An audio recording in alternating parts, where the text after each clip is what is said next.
Welcome to the Psych Central show, where each episode presents an in-depth look at issues from the field of psychology and mental health, with host Gabe Howard and co-host Vincent M. Wales.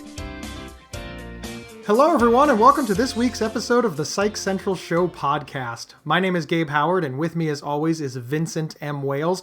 And before we get started, we want to give a great big shout out to our sponsor, BetterHelp Online Therapy. Remember, you can go to betterhelp.com/psychcentral and get 1 week of free, convenient, affordable, private online counseling anytime, anywhere. Remember, all you have to do is go to betterhelp.com/psychcentral. Today, Vince and I will be welcoming back Psych Central founder, Dr. John Grohol. John, welcome back to the show. Hey, great to be with you guys today. Glad to have you again. And we're here to discuss cognitive distortions with you. I mean, if that's okay with you. Yeah, hey, that's fine by me. Awesome. Well, can we start by telling our listeners just what a cognitive distortion is? Sure. Cognitive distortion is a psychobabble term that psychologists and other professionals use to talk about the way that people use thinking in ways that is not very helpful. It's sort of like a lie that we tell ourselves in our own thoughts. And what's the negative of this? Aside from that, you're lying to yourself. I was going to say, that's kind of obvious, Gabe. Well, not necessarily. I mean, what is that fake it till you make it? I mean, this is something that people talk. That's crap. I don't believe that one. I'm just saying these are well-respected terms that believe in yourself. But I suck at baseball, Dad. Believe in yourself. Wouldn't that be a cognitive distortion? But it's deeper than that. Yeah, the problem with cognitive distortions is that they are based in untruths. They are lies. They are faulty ways that we tell ourselves something about the way we're thinking that simply isn't true. And unfortunately, what this does to us is that it teaches us to believe those lies because we hear them so often in our own heads. So, I mean, if you tell yourself something often enough, you're going to start believing it. And if that something is a lie, that's going to be a problem. I think I get it. And I think Gabe gets it too. And I'll bet you that we could probably think of some off the top of our heads. Like, I know a lot of people who think in black and white with virtually everything. It's either this or that. There's no shades of gray. I'd say that's probably one of the most common cognitive distortions out there is this, what psychologists call polarized thinking, black and white thinking, that you're either perfect or you're a total failure. There is no middle ground. It's black or it's white. And a lot of times when you hear people talking, especially in certain areas of discourse today, politics, for instance, there's a lot of black and white thinking going on. And as we all know, nothing is usually so simple that it can be boiled down into yes or no. A lot of things that are going on in your head and in your life are complex things. They're nuanced things. They're subtle things, and they deserve the subtlety and nuance that they need in order to better understand them, better understand your behavior and what to do about your behavior. There's a couple of things that I'm very guilty of, and I do try to work on them. But me personally, I see the worst in everything. Everything's a catastrophe. One little thing is missing, the whole thing is ruined. And I also think that everything is about me. Like any little, well, that didn't go so well. They're talking about me. I know I'm at a conference with 20,000 people, and I don't know these people, but they're definitely talking about my thing that I did 3 days ago. Are these also examples, and probably pretty common ones, are these examples of cognitive distortions? Sure. I mean, they could encompass a couple of the cognitive distortions. It could be overgeneralization, in which that we're coming to a conclusion based upon a single incident or a single piece of evidence. So if someone is talking about something and you just did that something, and you know that they know that you did that something, and that something was a mistake or a problem, you might be overgeneralizing the fact that they're bringing this up, and you think that they're pointing to you. So when a person believes that something is directly singling them out, that's a cognitive distortion that we call personalization. And it's where you think that anytime someone is speaking about something in general, like your boss talking about, oh, we need people to turn their expense reports in on time. And you're one of those people that doesn't always turn your expense reports in on time. You think they're specifically talking to you. And they very well may be talking to you, but there may also be 10 other people on staff that also have this problem. So it's not just about you.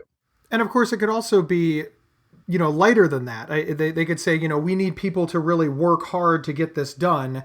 And you could believe that what your boss is saying is that Gabe is not working hard, and that's why we're behind schedule. Absolutely. Yes. Excellent. Thank you. I knew we were behind schedule. A lot of people, too, will focus on, for example, just the negative aspect of something and ignore all of the positive aspects of it.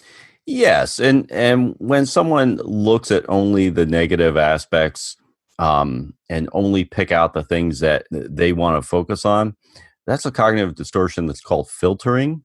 They're looking at things and magnifying only the things that their mind is focusing on. And a lot of times those things obviously are the negative things.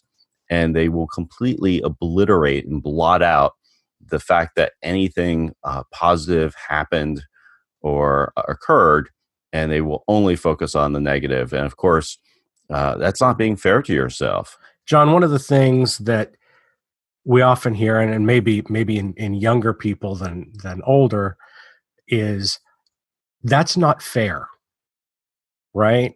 And in my personal opinion, I think coming to the realization that the world is not fair is one of the hardest parts of growing up.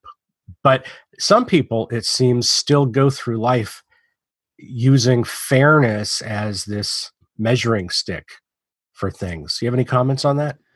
I think most of humanity is intrinsically drawn to the idea that we need to be, or we should be, fair to one another. It seems to be ingrained in our upbringing in most people, even in most cultures. And so when it comes to the realization that the world isn't exactly a fair place and that some people don't actually play by the same rules as everyone else, it really is an eye-opening experience, and we lose a bit of our innocence that first time that we realize that. And it's important to realize that if you want to get ahead in life and want to get ahead in your own life, because falling back on blaming others for, or blaming life for not being fair, isn't going to get you very far, and ultimately isn't going to get you the empathy or compassion that you're hoping for from other people, because they've already realized that life isn't fair, and you're the one who apparently has not yet. So it's a difficult lesson to learn, and we all have to learn it at one point or another, and we do our best to try and understand how we can be a moral and ethical being in this world, and try to act in a way that's fair, and take those times when life isn't fair and try and take them in stride and act accordingly. We're going to step away for a moment to hear from our sponsor, and we will be right back with Dr. John Grohol. This episode is sponsored by BetterHelp.com. Secure, convenient, and affordable online counseling. All counselors are licensed, accredited professionals. Anything you share is confidential. Schedule secure video or phone sessions, plus chat and text with your therapist whenever you feel it's needed. A month of online therapy often costs less than a single traditional face-to-face session. Go to BetterHelp.com/Psych Central and experience 7 days of free therapy to see if online counseling is right for you. BetterHelp.com/Psych Central. We've been talking to Dr. John Grohol, the founder of Psych Central, about cognitive distortions, and we are back. When I was really sick, before I was diagnosed with bipolar disorder, I just believed that every single thing that happened to me was somebody else's fault. And I can't imagine that thinking that everything that happens to me is somebody else's fault is not an example of a cognitive distortion. Blaming other people is a cognitive distortion, and it's a result of our belief that other people can actually influence our feelings or make us feel a certain way. Of course, they can influence our feelings and our emotions, and other people have a lot of sway in our lives. But what most people don't realize is that we actually give them that power to have that sway in our lives. And that's something that is under our control. So when you blame someone else for the way you're feeling, you're actually giving up some of the control in your life and being the ruler of your own destiny. Because I think it's important to realize that your life is yours to live, and other people can't make you feel a certain way or aren't responsible for your having a physical illness, for your having a mental illness. These are the fates that we are given. You have to understand that you can take control of your emotions and your life and ensure that you move forward understanding that. And I imagine that thinking that it should be a certain way, that I should be well, I shouldn't have bipolar disorder, I should have been born rich, my biological father should have loved me. All thinking that the world should have been, I know we've already talked about fairness, but I can't imagine that just thinking that things are supposed to be a certain way, is that a different cognitive distortion, or does that just go back to the fairness conversation? Shoulds are another cognitive distortion in the world that we need to be aware of, and especially when we're using them in our own lives, because a should statement is a statement indicating that someone else is breaking one of your unwritten rules that you have running around in your head. And the problem is, of course, that most other people don't know what your rules are. And there's usually not a very clear or easy way to communicate what those rules are. And that's where shoulds come from. So if you're in a situation, you're at a restaurant, you have just been served a meal, and the steak isn't cooked to the temperature that you asked it for. And, some people in that situation would be like, oh, I'm not going to ask them to take it back and redo it. That would be mortifying. I would be embarrassed. Whereas another person might be like, of course you should. Like that's why you're out eating at a restaurant. So different people have a different perception of a situation. And if I were to tell you, well, you should, make them take that steak back and cook it to the right temperature, I'm communicating one of my rules to you, and it has no relevance to another person. My rules are not your rules. So shoulds are just a good indicator that you're climbing up a tree there that isn't likely to end in any kind of positive interaction. John, this has all been really fascinating and everything, and I'm sure there are still some common cognitive distortions we haven't mentioned. But I think what I'd like to ask is, what do we do about them? How do we stop distorting our cognition? That's a great question, and I think something that's often overlooked in these kinds of discussions. The first thing you need to do is to become aware of the distortions that are running through your head. And the challenge here is that these distortions are running through your head every single day, and probably dozens of times a day for most people. And you don't even know that they're going on because you've never stopped for a minute to think critically about them. Once you identify them and keep track of them over a period of time, usually the therapists recommend a couple of weeks actually, because you just don't realize how many cognitive distortions you're actually employing every day. Then you can start answering those distortions and talking back to them. Because the problem with these distortions is that, again, they're not true. And the best way to answer a not truthful argument is with the truth, with the facts. So you need to examine the evidence. Does the evidence actually support the way you're thinking? because 9 times out of 10, if it's a cognitive distortion, the evidence isn't going to support your way of thinking. And that's going to be a clear indication to you that what you're thinking about in that moment in time is a problem and is probably causing you some concerns. And obviously, some things are easier to resolve. An example, Vince and I work together, and Vince knows that I think that everything that I touch sucks. It's just kind of a thing that I have. And Vince suggested that I get a bulletin board and put, like nice emails that I get, thank you cards, awards, things, and just, stick them up on the bulletin board so that when I think that I suck, I can look at them.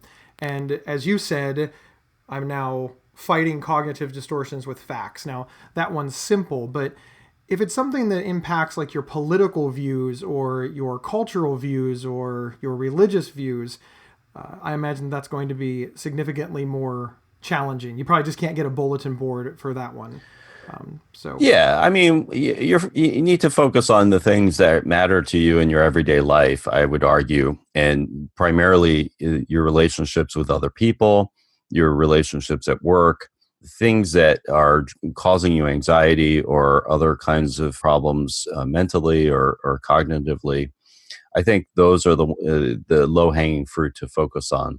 I think, your strategy for, putting up some thoughts on a board and some statements is a perfectly sound and wonderful strategy. It's something that anybody can try and do, which is to remind themselves of every time you're feeling down on yourself, to remind yourself of something positive that you've done, an accomplishment, an achievement that you've made, a raise or a promotion you got at work, or finishing a semester at school. These are all achievements that people could and should be proud of because they actually mean something, and they should mean something to you. One of the things that we talk about in cognitive distortions as well, because black and white thinking is such an issue, is to really stop and recognize when you're looking at an issue from a black and white perspective and start thinking about the different shades of gray in that perspective, the different other perspectives, rather than Democrat, Republican, whether than I'm doing the chores or I'm not doing the chores. Put yourself in the other person's shoes. If you said you were going to take out the trash and you didn't take out the trash, so then you think, oh, well, I didn't take out the trash, I'm a total loser, I can't do anything right. That's usually the sort of thought pattern that a person might have if they have low self-esteem and they have that cognitive distortion of overgeneralization. And the answer to that is, no, I forgot to take out the trash this one time. I'm usually pretty good at taking out the trash, but this week I got busy with something else and I meant to take it out and I forgot, and I'm human, and that's okay. Like, human beings forget stuff. So that would be an example of reattributing the event in a way that actually gives proper weight to an alternative explanation for what happened, rather than saying, oh, you're a loser because you didn't take out the trash. You say, no, I'm human, I make mistakes, I made a mistake in this case, I'll try and do better in the future, and that doesn't make me a loser. And you're right, people do forget things. For example, Gabe has somehow consistently forgotten to buy that bulletin board. I that's not true. I actually have the bulletin board. I just haven't hung it or put anything on it. But I have acquired the bulletin board. So, okay. Baby steps. It's the first step. Yes. Yeah. The challenge is really I don't have any skills to hang things. So I see. That, and I'm incredibly lazy. Other than that, I could see how hammering a nail might be cause of anxiety. I mean, you probably shouldn't give me tools. You never know what's going to happen.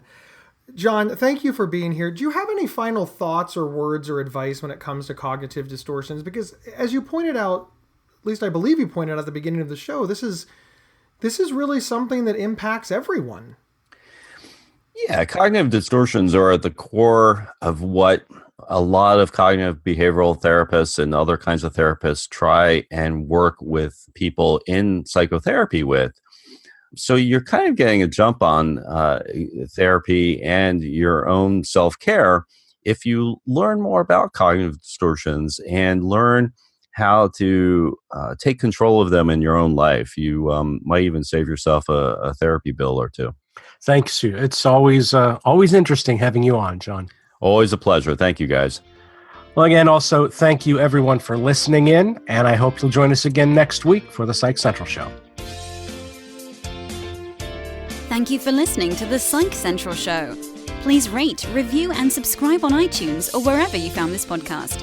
We encourage you to share our show on social media and with friends and family. Previous episodes can be found at psychcentral.com/show. Psychcentral.com is the internet's oldest and largest independent mental health website. Psych Central is overseen by Dr. John Grohol, a mental health expert and one of the pioneering leaders in online mental health. Our host, Gabe Howard, is an award-winning writer and speaker who travels nationally.